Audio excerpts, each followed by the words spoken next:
Halo semuanya, selamat datang kembali di Onroad Indonesia. Salah satu fasilitas olahraga yang sedang dibangun di kawasan IKN adalah Training Center PSSI.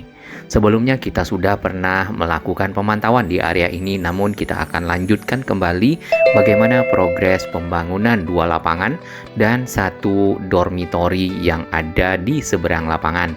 Tahap awal ataupun tahap 1 dari kawasan training center ini akan ada 2 lapangan dan 1 dormitori yang dipisahkan oleh embung ataupun area konservasi air, ada jalannya serta fasilitas untuk trekking dan juga untuk berolahraga.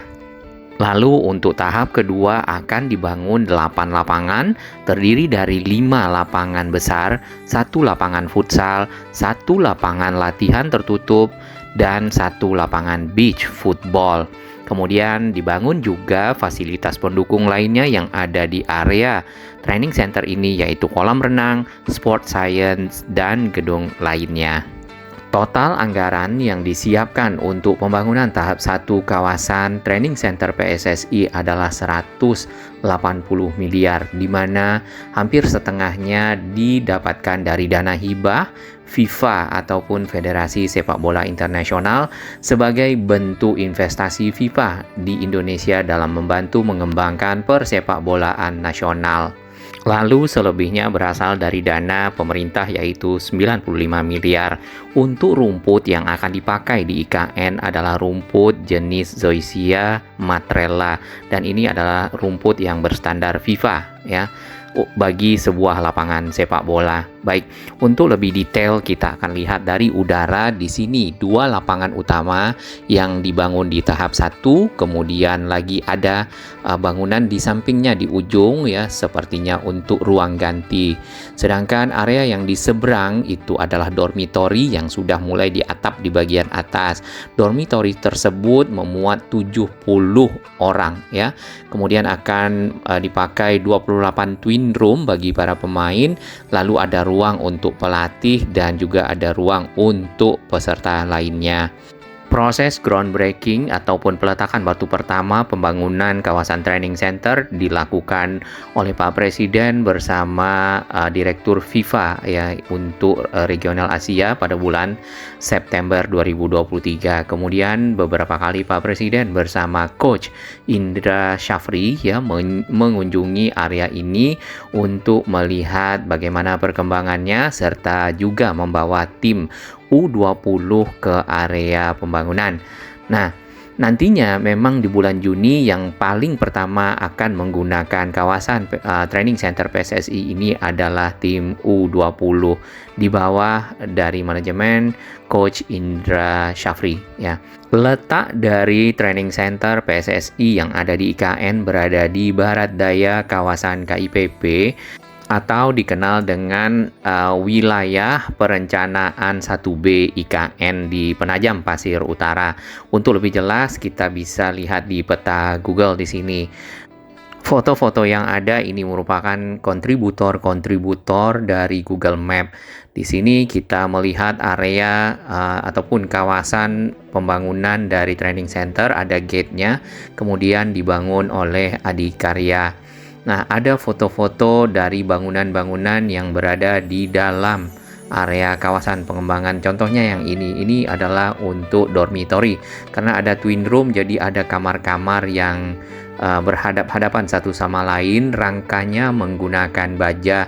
Kemudian dibuat sekat-sekat ya, seperti itu yang nantinya dapat menampung kurang lebih 70 peserta.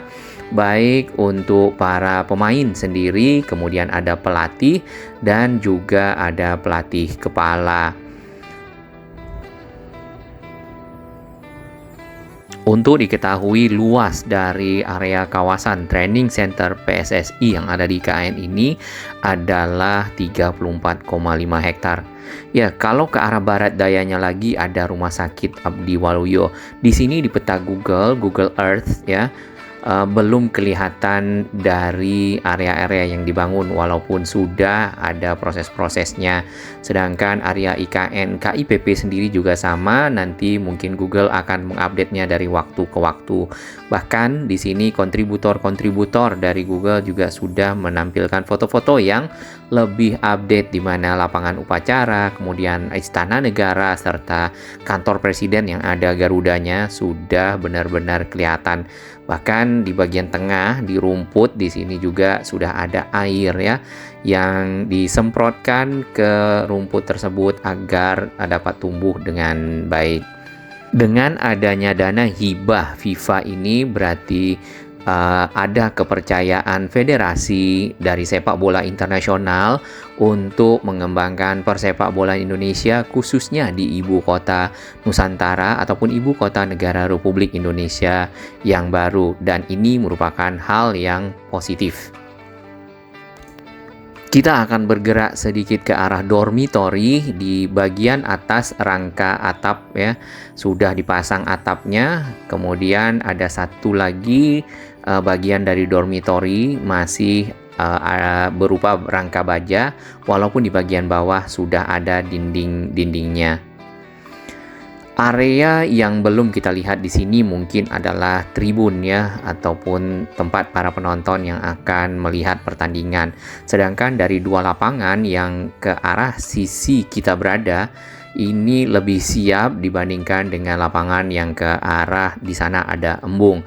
Lapangan yang di bawah di sini sudah mulai ditutup bagian atasnya dengan pasir ataupun tanah untuk dipadatkan menjadi lapangan. Sedangkan di bawah lapisan tanah tersebut ada semacam karpet geotekstil ya, yang berfungsi untuk memisahkan tanah yang lebih padat dengan tanah yang lebih lunak. Kemudian di bawahnya lagi sudah ada jalur-jalur air ataupun saluran drainase untuk sebuah lapangan sepak bola, sehingga pada saat nantinya hujan maka akan lebih cepat kering ya.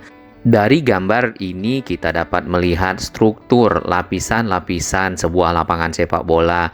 Dari tanah paling bawah ada pipa, kemudian ada lapisan geotekstil, lalu ada batu, pasir, kemudian juga ada lapisan tanah lebih lunak, serta ada rumput. Nah, rumput yang dipergunakan ada rumput alami dan juga ada rumput sintetis. Tadi rumput alaminya akan pakai Zoysia matrela ya, kalau tidak salah itu rumput Manila. Garis-garis yang kita lihat di lapangan di bawah itu adalah semacam saluran ya, ataupun tanah yang memang dibuat seperti saluran, lalu nanti akan ditempatkan pipa tadi di saluran tersebut. Setelah itu akan ditutup dengan karpet geotekstil dan ditutup lagi dengan tanah di bagian atasnya sesuai dengan struktur lapis yang ada, sehingga di bagian paling atas akan dipasang rumput. Baik, kita akan lanjutkan agak ke depan. Di sini proses pembangunan dari Rumah Sakit Mayapada yang memang berada berdekatan dengan kawasan Training Center PSSI sudah ada progres lebih lanjut. Nah, di groundbreaking di November tahun lalu 2023 oleh Pak Presiden bersama jajaran menteri, serta dihadiri juga oleh pendiri Mayapada Group yaitu Datuk Seri Tahir dan manajemen Mayapada Healthcare Group. Pemerintah lewat Menteri Kesehatan menyatakan apresiasi atas keseriusan langkah Mayapada Healthcare Group dalam mendukung pemerintah untuk pengembangan akses infrastruktur layanan kesehatan negara secara merata, khususnya di IKN, dengan semua kelengkapan layanan dan fasilitas berstandar internasional, konsep Green Hospital, dan kemudahan masyarakat untuk mengakses Mayapada Hospital Nusantara, namanya ini ya.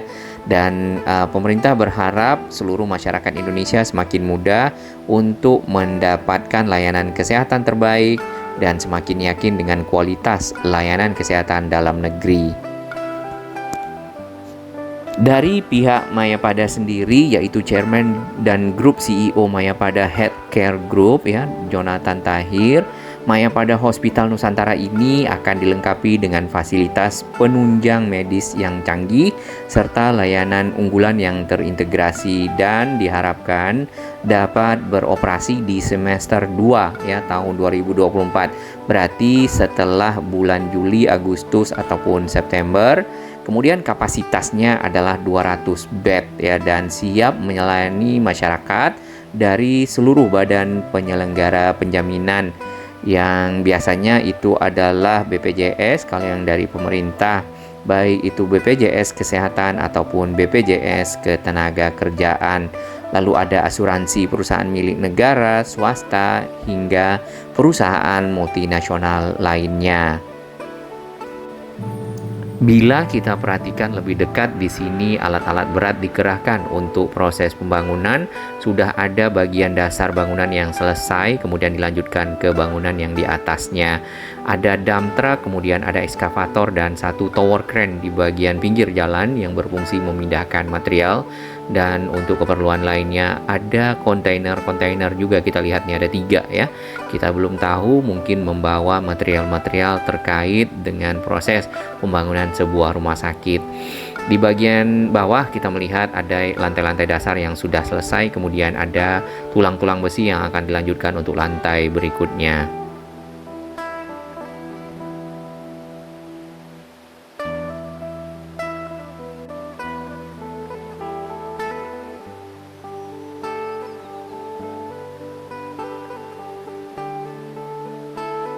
Baik, kita akan kembali ke lapangan yang ada di sini. Sebenarnya di kawasan embung yang ada itu ada lagi sebuah bangunan yang kita lihat di bagian desain. Namun kali ini belum nampaknya dibuat ataupun dimulai, mungkin di tahap berikutnya.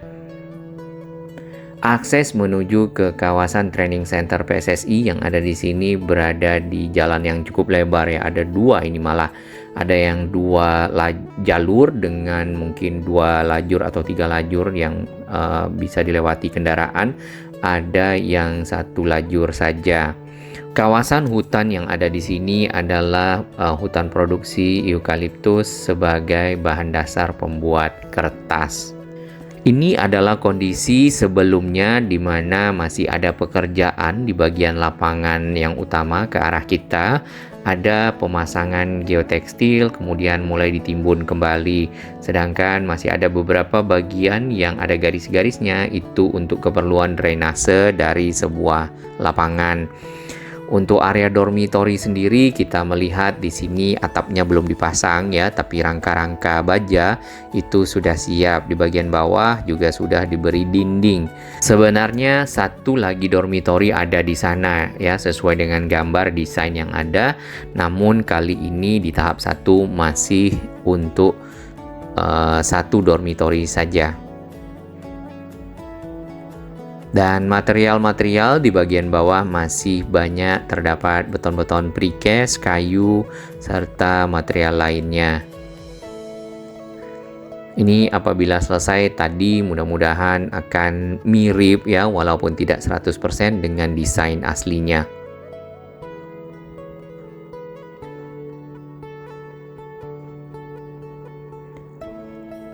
Dua bangunan yang ada di sudut lapangan ini yang tadi kita belum tahu, dan nampaknya sudah mulai ada 1 bangunan yang di dak bagian atasnya, 1 bangunan lagi masih bagian dasar lantai.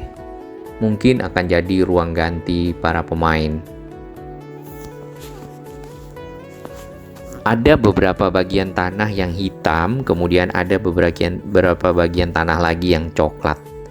Sedangkan untuk menutup bagian atas dari lapangan, kita lihat tanahnya berbeda ya, bukan tanah yang ada di bagian pinggir dari lapangan itu sendiri.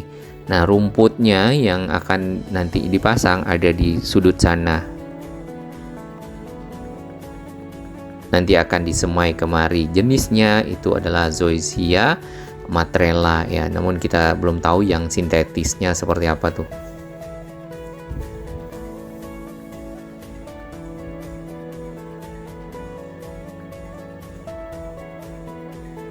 Model garis-garis di bawah ini adalah untuk keperluan drainase dari sebuah lapangan ya, karena kalau misalnya drainase dari lapangan itu tidak bagus, maka akan membuat lapangan mudah digenangi air dan banjir.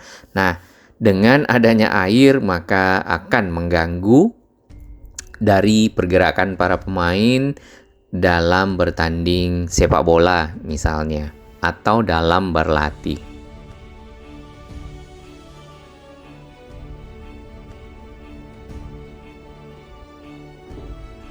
Dengan banyaknya fasilitas-fasilitas pendukung yang dibangun di kawasan IKN ini, tentunya diharapkan kawasan IKN Nusantara menjadi sebuah ibu kota yang lengkap dengan berbagai fasilitas, baik itu fasilitas olahraga, fasilitas kesehatan, dilanjutkan dengan fasilitas komersial seperti mall atau juga area-area tempat berbelanja, tempat berkumpul, kawasan peribadatan yang juga sedang dibangun untuk berbagai umat beragama, serta yang tak kalah penting adalah dapat mengakselerasi dari area-area yang berada di sekitar IKN, baik itu kota-kota yang berdekatan ataupun area-area baru yang dapat dikembangkan, termasuk area-area yang ada penduduk asli IKN sendiri, penduduk asli Penajam Pasir Utara yang berada di sini, untuk dapat dibuatkan rumah-rumah yang lebih berstandar sesuai dengan IKN Nusantara, dan mereka dapat direlokasi ke sana karena memang adalah mereka penduduk asli dan tentunya menjadi bagian dari IKN Nusantara.